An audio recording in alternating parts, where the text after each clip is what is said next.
Hey gang, it's Marie here from Goalie Training Pro TV. This is episode number 43. And we're talking about dynamic warm-up today.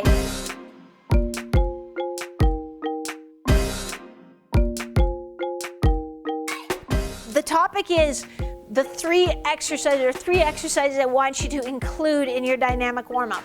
And I know some of you are like, what is this dynamic warm-up of which you speak?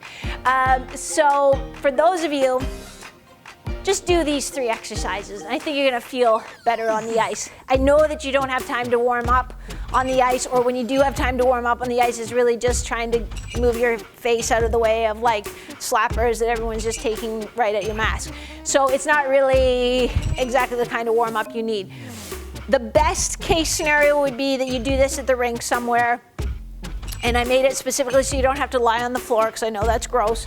But you can do it at the rink somewhere, and then you just in your long johns and your t-shirt or whatever, then you can go put your gear on and then go on the ice. You don't need to send me an email telling me how you can't do that because and you don't get to the rink and you just have time to change, and I get it, I totally understand. If you had to do it at home and then drive to the rink and then put on your gear and go on the ice, that's okay too. Like everything, there's good, better, best.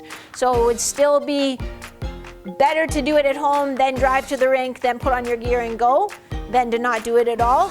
Best is right before you put on your gear. Then someone's gonna email me and be like, but I live an hour from the rink. Should I still do it? Yeah, that would be good.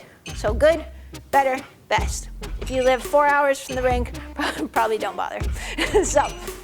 And then someone else is gonna say, well, but you said in your dynamic warm-up that we should do this and this and this too. Yes, you should. Your dynamic warm-up, really, if you do a full dynamic warm-up, it'll take you 20 minutes, 15, 20 minutes. I'm just giving you, like, this is just the Reader's Digest version. Like, if you're not doing anything, or if you do something, hey, add these three and see the difference that it makes. A full dynamic warm-up includes lots of other stuff than this, so don't get the idea that, like, no, Maria said we just have to do these three exercises and that's all. It's not, but this is like the Swiss Army knife. It's not like perfect at anything, but it's better than nothing. And I'm a fan of the Swiss Army knife. I'm not trying to diss the Swiss Army knife, so let's just get that straight.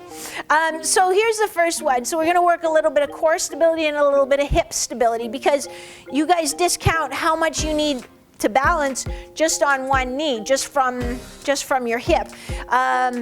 And also you're not actually very good at it because you never practice it. So for this one, we're going to stabilize on this hip, but we're gonna lift this knee and trying to get it as high as our belly button, and then hold it for 3 seconds. So on this side, I'm actually activating my deep hip flexor, a muscle called my iliopsoas, which is one that I need when I bring my knee up to recover my skate if I'm gonna do a lateral push from my butterfly. But then on this side, and you can see I had a little bit of swerve and mervin going on, I'm working to stabilize here, and I'm bracing with my abdominals to integrate that trunk control. So you'll do 4 on each side, you'll stay up nice and tall. So this, that doesn't count. You gotta stay nice and tall and just bring that knee up, trying to get it as high as your belly button. 4 on each side, you'll hold for 3 seconds. Then we do want to warm up your adductors and your groins, but again, remembering that, hey, our muscles work in chains.